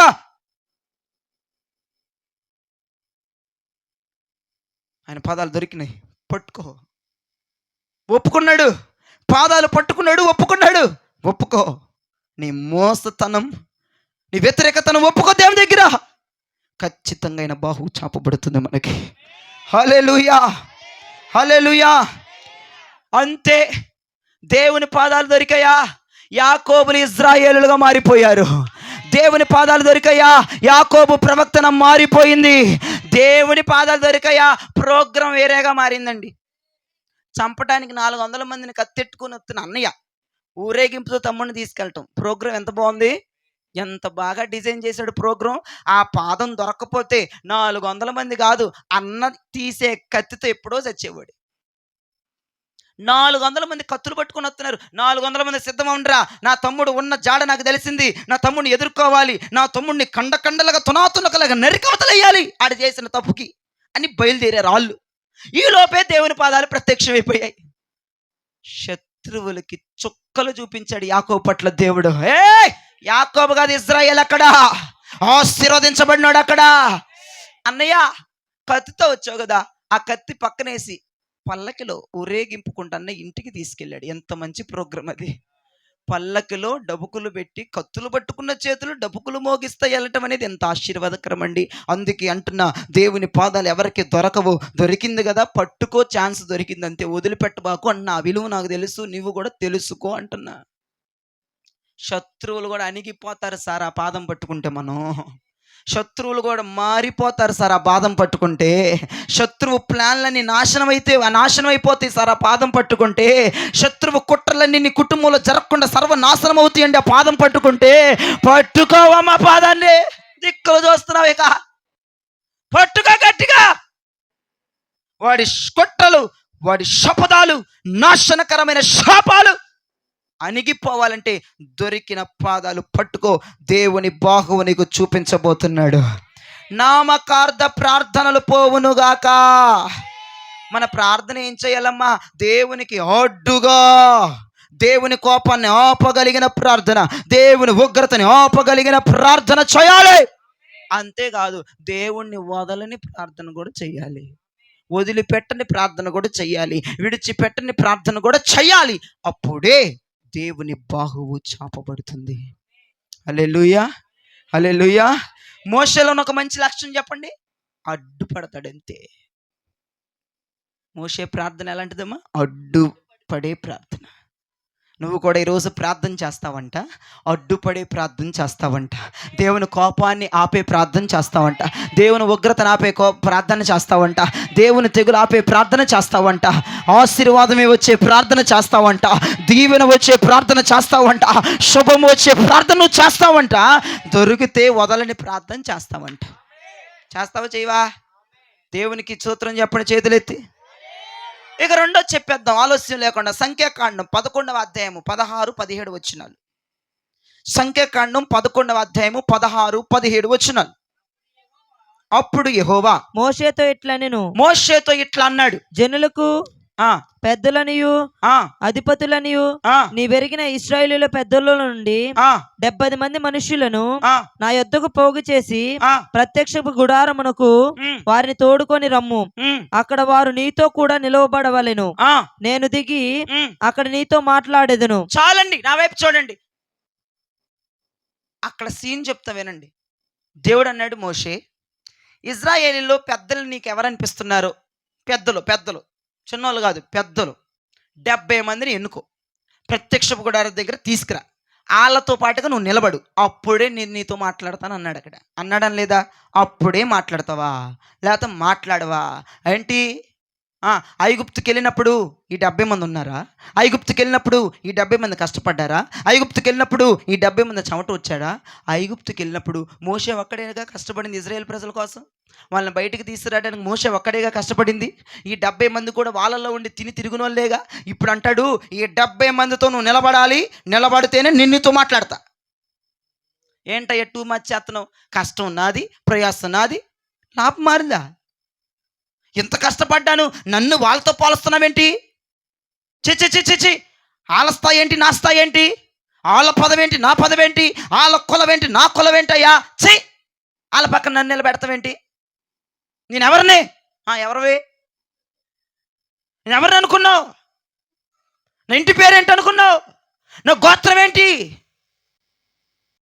మా నాన్న పేరేంటి తెలుసా? మా బ్యాక్గ్రౌండ్ ఏంటి తెలుసా? ఏదైనా సరే ఆ 70 మందితో నిలబడితే నీతో మాట్లాడతానన్నాడు. దేవునికి స్తోత్రం చెప్పండి. ఇవేమీ మాట్లాడలేదండి మోషే. నా లెవెల్ ఏంటి, నా సిస్టమ్ ఏంటి, నా ఇదేంటి, నా అదేంటి, నువ్వు ఇచ్చే నాకు రికార్డ్ ఏంటి? ఇదా? అధిక్కుమాల వాళ్ళతో నిలబెట్టడమా? వాళ్ళతో సమానంగా చూడటమా? వాళ్ళతో నిలబడితేనే నాతో మాట్లాడటం అంటమా? అదేం దౌర్భాగ్యమైనటువంటి విధానం అయ్యా అని అల్లా. 70 మంది పక్కన ఒక్కడే ఇట్ట నిలబడి ఉన్నాడు. దేవునికి స్తోత్రం చెప్పండి. ఐక్యత అనండి గట్టిగా ఒకసారి. ఐక్యత అండి, ఐక్యతలోనే ఉందండి అద్భుతం. దేవునికి మహిమ కలుగునగాక. సంఘము దైవజనుడితో, దైవజనుడు సంఘముతో ఐక్యంగా ఉంటే ఖచ్చితంగా దేవుని బాహువు చాపబడుతుంది. ఐక్యత ఎక్కడికి పోతుందండి ఈ రోజుల్లో? కీర్తనలో చక్కని కీర్తన, అది పరిమళ తైలమంట. అహరోను తల మీదగా కారుతూ, గడ్డము కింద నుంచి కారుతూ, అతని యొక్క అంగీల అంచు వరకు దిగజారిన పరిమళ తైలం ఐక్యత అభిషేకం అండి. అది మామూలుది కాదండి. సహవాసము, ఐక్యత, సమాధానం, ఇవేంటో తెలుసా? ఇది ఒక అభిషేకం. అది కీర్తనలో రాయబడి ఉంది. నేను చెప్పలే, 133లో ఇంటికి పోయి నాకు చదువుకుంటే అది ఇక్కడ రాయబడి ఉంది. సహోదరులు ఐక్యతతో ఉంటే ఎంతో మనోహరము అని రాస్తూ కిందకు వచ్చేటప్పటికి, అది అహరోను గడ్డము క్రిందగా కారి తన అంగీల అంచు వరకు దిగజారిన పరిమళ తైలం, దాని పేరే ఐక్యత. ఈ రోజున అభిషేకం పొందాలి, ఐక్యంగా ఉండే అభిషేకం మనలోకి వచ్చునుగాక. ఐకమత్యమే మహాభాగ్యం అన్నారు మేము చదువుకున్న రోజుల్లో. ఇప్పుడు కూడా ఉంది ఆ నినాదం. ఐక్యమత్యం మహాభాగ్యం, ఐక్యమత్యం మహాబలం. ఇంకో మాట చెప్పనా? ఐక్యమత్యమే అభిషేకం. ఆమేన్ చెప్పండి. ఈ సంఘం దైవజనుడితో ఐక్యమత్యంగా ఉండాలి. ఈ దైవజనుడు సంఘముతో ఐక్యమత్యంగా ఉండాలి. ఎడమకం పెడమకం వేస్తే కుదరదు. ఐక్యమత్యమే అభిషేకానికి దారి తీస్తుంది. దేవునికి స్తోత్రం. నువ్వు ఐక్యమత్యంతో ఉన్నావనుకో, ఏం జరిగిద్దో చెప్పనా?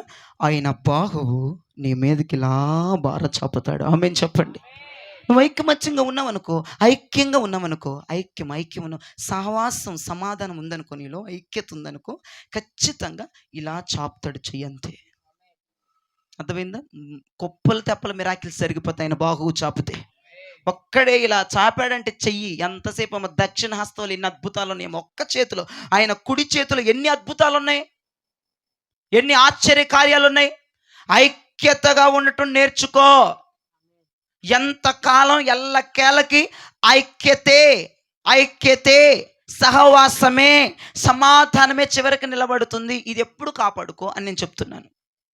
ఈ చీమంత బతుక్కి ఏది వద్దమ్మా. విభేదాలొద్దు, తేడాలొద్దు, దాపరికాలొద్దు, ఎడమకాలొద్దు, మూతి ముడుచుకోవటాలొద్దు, ఏమొద్దమ్మా. ఐక్యత అనండి గట్టిగా ఒకసారి.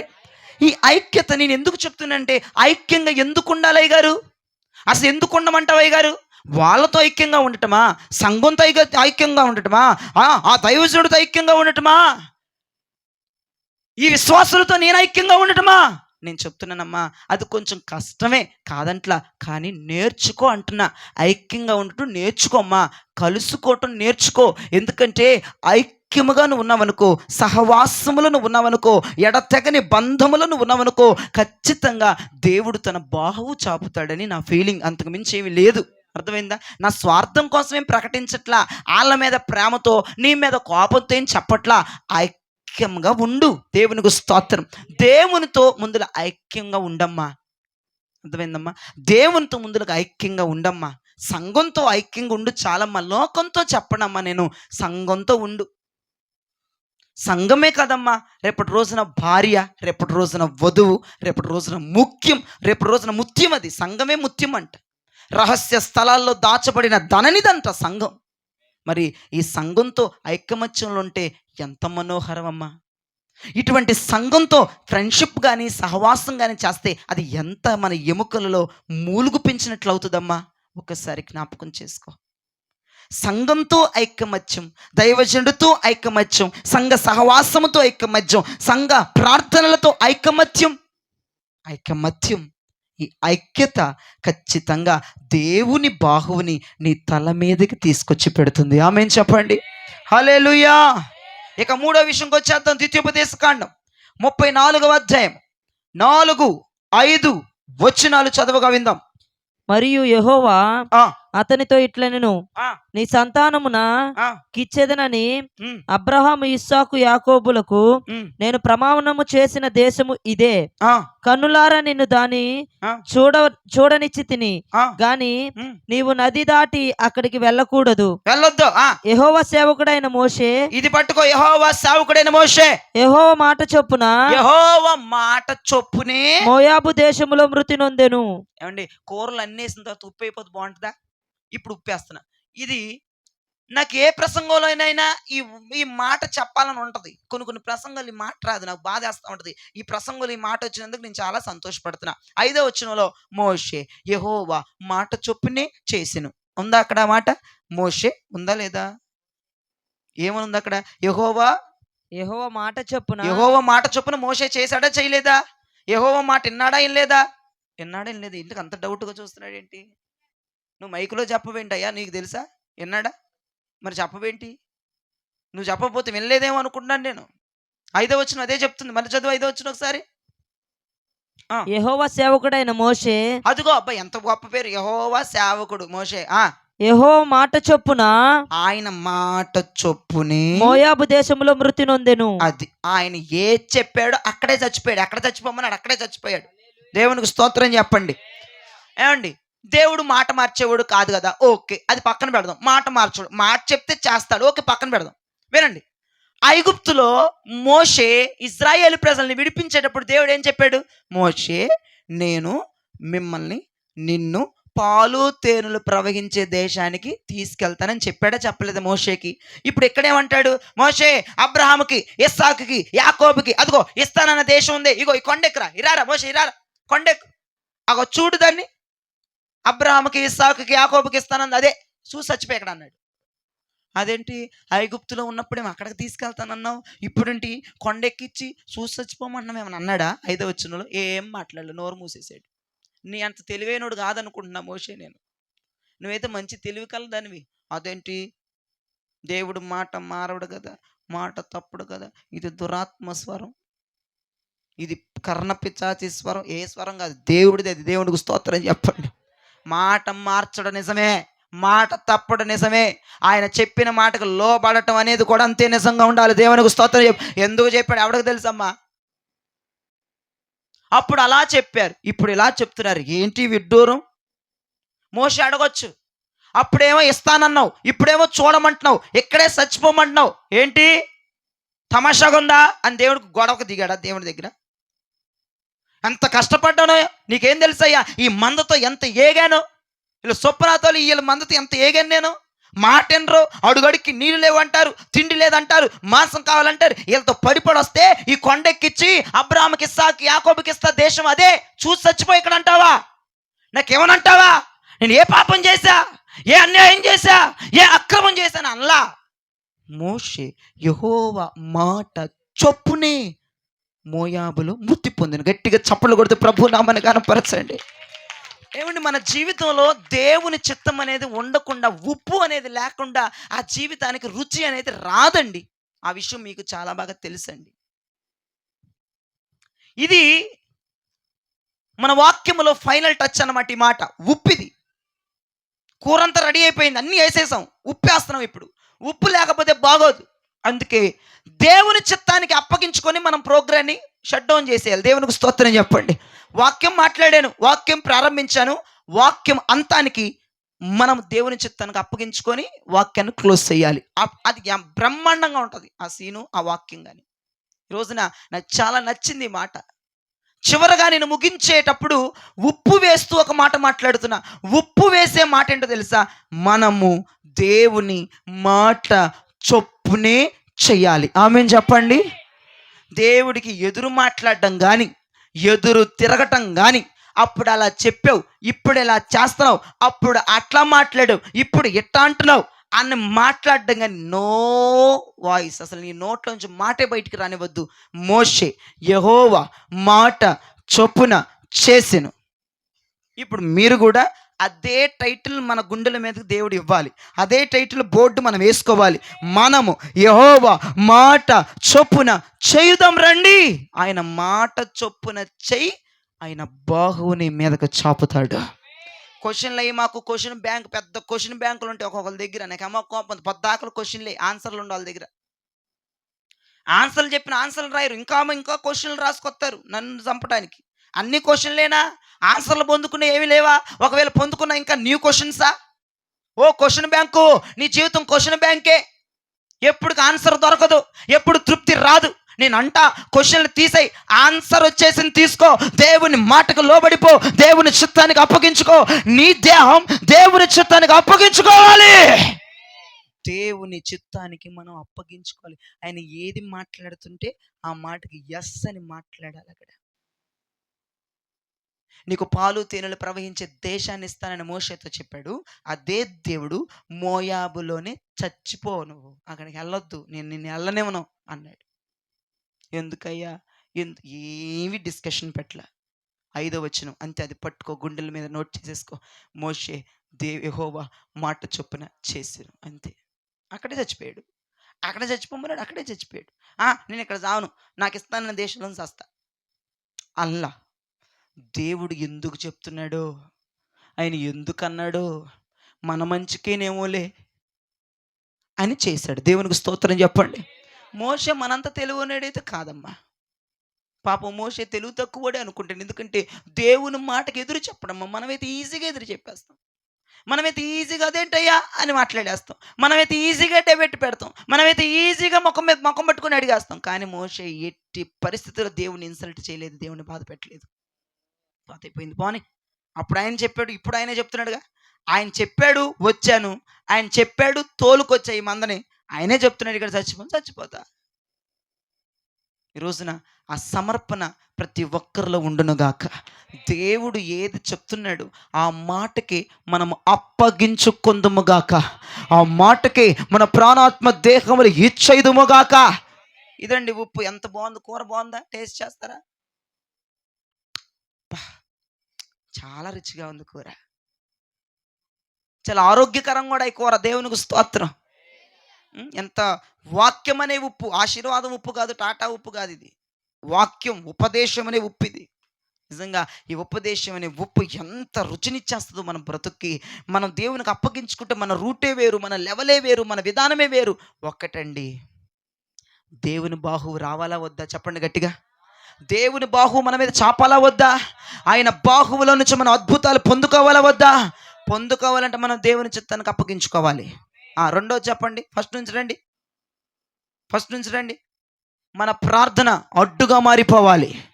రెండోది ఏం చెప్పండి? నా ముఖం వైపు సీరియస్గా బిత్త మొహం వేసి చూడకుండా మొదటిగా మన ప్రార్థన అడ్డుగా మారాలి. రెండవదిగా మనం ఐక్యమత్యంతో ఉండాలి. మూడవదిగా మనం దేవుని చిత్తానికి అప్పగించుకోవాలి.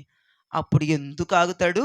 జర్రను వచ్చేస్తుంది దేవుని చేయి నీ మీదకి. ఆగడా, నా బాహువు నా బిడ్డ మీదకి ఇప్పుడు నేను చాపుతున్నాను. ఎందుకు ఆయన బాహువు చాపబడుతుంది? ఎందుకు ఆయన బాహువుని మీద చాపుతున్నాడంటే నీ ప్రార్థన ఆయన కోపాన్ని అడ్డగిస్తుంది. నీ ప్రార్థన ఆయన ఉగ్రతను రానీయకుండా ఆపేస్తుంది. నీ ప్రార్థన ఆయన కోపాగ్నికి ఈ మనుషులు చావకుండా ఆపేస్తుంది. నీ ప్రార్థన అడ్డుగా మారింది. నీ ప్రార్థన ఆయన్ని ఆపేస్తుంది. నీ ప్రార్థన ఆయనని వెళ్ళొద్దంటుంది. నీ ప్రార్థన ఆయనని ఇక్కడే ఉండమంటుంది. నీ ప్రార్థన ఆయనతోని ఉండమంటుంది. కాబట్టి దేవుని బాహువు నీ మీదకు వచ్చింది. ఇంకోటి ఏంటో తెలుసా? నీవు సంఘముతో ఐకమత్యంగా ఉన్నావు, దైవజనుడితో ఐకమత్యంగా ఉన్నావు, వాక్యముతో ఐకమత్యంగా ఉన్నావు, నువ్వు సహవాసంలో ఉన్నావు, నీవు సమాధానంలో ఉన్నావు. అందుకే దేవుని బాహువు నీ మీదకు వచ్చింది. మూడోది ఏంటో చెప్పనా? మీరు చెప్తారు, నేను చెప్పనా? మూడోది అమ్మా నేనే చెప్పనా? మూడోది మీరు చెప్తారు, నేను చెప్పనా? అసలు ఇంకా నేను చెప్పలేదా మూడోది? మరి చెప్పరేంటి? మూడోది ఏంటిది? అసలు దేవుని అమ్మ మీరు చెప్తుంది నిజమే, చెప్పండి రా బాబా, చచ్చిపోరు కానీ గట్టిగా మాట్లాడండి. మూడోది ఏంటిది? గట్టిగా చెప్పరేంటి? ఊపిరి లేనట్టుగా ఒట్టు ఊపిరోళ్ళలాగా పోతావు. నిజంగా మాట్లాడు గట్టిగా, నోరు తెరువు బాగుగా, దేవుని నోటిని నింపి పంపించను కాకి రాత్రి. మూడోది మీరు చెప్తారు, నేను చెప్పనా? నేనే చెప్తాం అయ్యగారు. మూడోది ఏంటిది? దేవుని చిత్తానికి అప్పగించుకో. దేవుని బాహు వచ్చేస్తుంది నీ మీదకి. ఇప్పుడు నీ వ్యాపారం మీదకి దేవుని బాహు వస్తుంది, నీ ఆరోగ్యం మీదకి దేవుని బాహు వస్తుంది, నీ కుటుంబం మీదకి దేవుని బాహు వస్తుంది, నీ బిడ్డల మీదకి దేవుని బాహు వస్తుంది, నీ మీదకి దేవుని బాహు దిగి వస్తుంది. ఆయన బాహు దిగి రాగా అంతా ఆశీర్వాదమే. ఇంకా రెండు మాటలు చెప్దాం. ఆయన బాహు అసలుకి ఏం చేస్తుంది? రెండు విషయాలు చెప్పి ముగించేస్తాను. ఒకసారి రా నన్ను రా. 1 సమూయేలు 7:13 తీయండి. దేవుడి బాహువు చాపితే ఎలా ఉంటుందో చూపించేస్తారు. రెండు విషయాలు. 1 సమూయేలు 7:13. ఇలాగున ఫిలిస్తీయులు అనపబడిన వారై ఇశ్రాయేలు సరిహద్దులోనికి తిరిగి రాక ఆగిపోయిరి. సమూయేలు ఉండిన దినములన్నిటిను యెహోవా హస్తము ఫిలిస్తీయులకు విరోధముగా ఉండెను. వినండి, ఇప్పుడు చదివాడు కదండి ఆయన మాట. ఇతను సమూయేలు. ఎవరండి ఇతను? సమూయేలు. ఇతను ఉండిన దినాలన్నీ కూడా దేవుని బాహువు ఎవరికి విరోధంగా ఉందంటమ్మా? ఎవరికి విరోధంగా ఉందంటమ్మా? ఫిలిస్తీయులకి, శత్రువులకి. ఎవరో దైవజనుడు ఉండటం ద్వారా యెహోవా హస్తము శత్రువులకి ఇబ్బందికరంగా, బాధాకరంగా, కష్టతరంగా ఉందంట. మరి ఇతనికి ఎలా ఉంది? హాయిగా. వినండి దేవుని బాహువు. ఇతను దైవజనుడు, ఆయన బాహువు ఇలా ఉంది. చాలా జాగ్రత్తగా వినాలి మీరు. ఆయన బాహువు ఇలా ఉంది, ఇతని మీద ఇలా ఉంది. ఆయన బాహువు దైవజనుడికేమో సుఖాన్ని ఇస్తుంది, దైవజనుడికి ఆశీర్వాదాన్ని ఇస్తుంది, దైవజనుడికి దీవెనిస్తుంది, దైవజనుడికి కృపనిస్తుంది, దైవజనుడికి కనికరాన్ని ఇస్తుంది. ఇదే బాహువు శత్రువులకి విరోధమైన ఖడ్గంగా వెళ్ళిపోతుంది. ఆమేన్ చెప్పండి. హల్లెలూయా. 2 రకాలుగా పనిచేస్తుంది ఆయన బాహు. ఒకటే, దేవుని బాహు ఇలా పెట్టాడంతే. దైవజనుడు ఉన్నంత కాలం, సమూయేలు ఉన్న దినములన్నీ దేవుని హస్తం ఫిలిస్తీయులకి విరోధంగా ఉంది. మరి సమూయేలుకి హాయిగా ఉంది. దేవుని రెక్కల నీడలో ఉంటున్నాడు సమూయేలు, దేవుని కృపలో ఉంటున్నాడు, దేవుని చల్లని నీడలో ఉంటున్నాడు. ఇదిగో బాహువు ఇలానే ఉంది సమూయేలుకి. శత్రువు వస్తాడంట, సమూయేలును చూసి పారిపోతాడంట. సమూయేలుకి అర్థం కాదంట, ఇదేంట్రా యుద్ధం చేద్దామని కత్తులన్నీ కటారాలన్నీ నూరుకొని పెడితే నన్ను చూసి పారిపోతాడేంట్రా అని సమూయేలు వెనక్కి తిరిగి చూస్తే ఇదిగో బాహువు. గట్టిగా చప్పట్లు కొట్టు. ఈ బాహువే లేకపోతే ఆ శత్రువుల చేతులు ఎప్పుడో ఇశ్రాయేలు ప్రజలు హతమైపోయేవాళ్ళండి. శత్రువు కత్తులు పట్టుకొని వస్తున్నారంట, ఇశ్రాయేలు ప్రజలను చూడగానే పరిగెడుతున్నారంట. ఏంట్రా విడ్డూరంగా ఉందని ఇశ్రాయేలు ప్రజలందరూ సమూయేలు వైపు చూస్తే వెనక ఒక బలమైన హస్తం కనపడుతుందంట. ఇది ఎవడ హస్తం అంటే ఇది యుద్ధ వీరుని హస్తం, ఇది సైన్యంలో అధిపతి యెహోవా హస్తం, ఇది ఆయన బాహువు. రాని ఎవడొస్తాడు? ఆయన బాహువు ఉంటే ఎవడు రాడు. హల్లెలూయా. ఆయన బాహువు నీ మీద ఇలా ఉంటే ఎవడొస్తాడమ్మా? ఏ శత్రువు వస్తాడు? ఏ రోగం వస్తుంది? ఏ అప్పు వస్తుంది? ఏ సమస్య వస్తుంది? ఏ ఇబ్బంది వస్తుంది? రాడే చూసుకుందాం. బాహువు చూసి ప్రతి ఒక్కటి పారిపోవాల్సిందే. ఏది నీ ముందు నిలబడటానికి వీల్లేదు. అక్కడ చూడండి, ఫిలిస్తీన్లు ఇశ్రాయేలు ప్రజల ముందర నిలవలేక పారిపోయిరి. ఎందుకంటే సమూయేలు ఉన్న దినములో యెహోవా బాహువు వారి మీద చాపబడి ఉంది. ఈ బాహువే లేకపోతే ఇజ్రాయేల్ ప్రజలు ఉగ్గిపాలైపోయేవాళ్ళు. ఈ బాహువే లేకపోతే ఇజ్రాయేల్ ప్రజలు నాశనం అయిపోయేవాళ్ళు. నేను చెప్తున్నాను, మన కుటుంబాలకి ఈ బాహువు ఇలా చాపబడును గాక. యెహోవా హస్తము నీ మీద ఇలా చాపబడును గాక. యెహోవా బాహువు నీ వ్యాపారాల మీద చాపబడును గాక. నీ చేతి పనుల మీద చాపబడును గాక. నీ ఆర్థిక పరిస్థితుల మీద చాపబడును గాక. నీ బిడ్డల మీద చాపబడును గాక. ఇక ఎవడు రాడా? వెళ్ళాను, ఎవడన్నా వస్తాడా? ఎవడు రాడు. ఎందుకంటే ఆయన బాహువు ఉంది. నీకు భయపడపోయినా ఆయన బాహువుకు భయపడతాడండి. మామూలు బాహువా? నలిపి చండాడేసే బాహువు అది. శత్రువులే తెలుసు, శత్రువులకి ఆయన బాహువు ఏంటిదో. అందుకే ఫిలిస్తీన్లు గడ్డ గడ్డ గడ్డ గడ్డ గడ్డ గడ్డ గడ్డ వణికిపోయి పారిపోయే వాళ్ళంట. ఇజ్రాయేల్ ప్రజల మీదకి ఎలా వచ్చినా సరే వచ్చేవాళ్ళు కాదంట. ఇజ్రాయేల్ ప్రజల మీద కత్తి పెట్టేవాళ్ళు కాదంట. వచ్చేవాళ్ళంట, చూసేవాళ్ళంట, పారిపోయేవాళ్ళంట. ఈ రోజున నీ మీదకి వస్తున్న శోధన నిన్ను చూసి పారిపోవాలి. నిన్ను చూసి పారిపోవాలి. యెహోవా బాహువు చూసి పారిపోవాలా? యెహోవా బాహువు చూసి పారిపోవాలి. అంటే ఇప్పుడు యెహోవా బాహువు మనపైకి చాపబడాలి.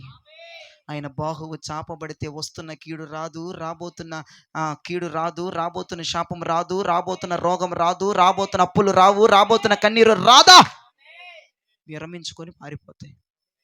ఎందుకు వెళ్ళావే అప్పు అని అప్పు నువ్వు గనక అడిగావనుకో, అది అప్పుకి జీవమే ఉందనుకో. అర్థమైందా?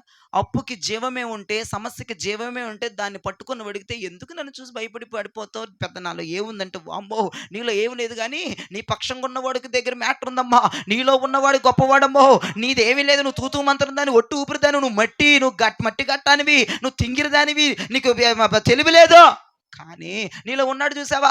ఆ హస్తం ఉంది చూసావా? అది బరువైనది, అది మాకు విరోధమైనది, అది మాకు కీడు కలిగిస్తుంది, అది మాకు శాపం ఇస్తుంది, అది మాకు దరిద్రం ఇస్తుంది. అందుకే ఏమి చేయలేకపోయాను మిమ్మల్ని అని మాట్లాడేది. సమస్యకే నోరుంటే అని చెప్తున్నాను నేను. నీ మీదకి వచ్చే సమస్యలకే నోరుందనుకో, అవి చెప్పే ఆన్సర్ అలా ఉండాలి. నీ మీదకి వస్తున్న సమస్య సాక్ష్యం ఇవ్వాలి. నీకు దేవుని హస్తము తోడుగా ఉందని సాక్ష్యం ఇవ్వాలి. వామ్మో నేను ఏమి చేయలేమమ్మా, నీకు దండమని పారిపోవాలి. ఒక్క తోవలో వచ్చినాడు 7 తోవల్లో పాడిపోతాడని వాక్యం సెలవిస్తుంది. ఒక్క త్రోవలో వద్దాము, దీని మీదకి వెళ్ళిపోతాం, చచ్చిందే వాళ్ళు అనుకున్నాడా? 7 త్రోవలు వెతుక్కుని పారిపోవాలి. ఎందుకంటే అమ్మో వాళ్ళు మామూలుడు కాదు సార్, వాళ్ళ ఇంటి మీద ఏమో బలమైన హస్తం ఉంది సార్. అది రాజకీయ నాయకుల హస్తం కాదు సార్, అది పోలీసుల హస్తం కాదు సార్, అది ఎవరో గొప్ప ఇంటి వారి హస్తం కాదు సార్, అది ఒక తేజో నక్షత్రం సార్, అది సూర్యకాంతి సార్. దాని ముందు ఎవరు నిలబడలేడండి, దాన్ని ఎవరు ఎదుర్కోలేరండి, దాని ముందు ఎవరు మాట్లాడలేరండి, దాని ముందు ఎవరు సాగిపోలేరండి. మా వల్ల కాదండి, వాళ్ళతో మేము పెట్టుకోలేమండి. ఏ బలగం ఉన్నా, ఏ బలగం ఉండకపోయినా యెహోవా హస్తం ఉంచుకో నీ కుటుంబం మీద, చాలా దేవునికి మహిమ కలుగును గాక.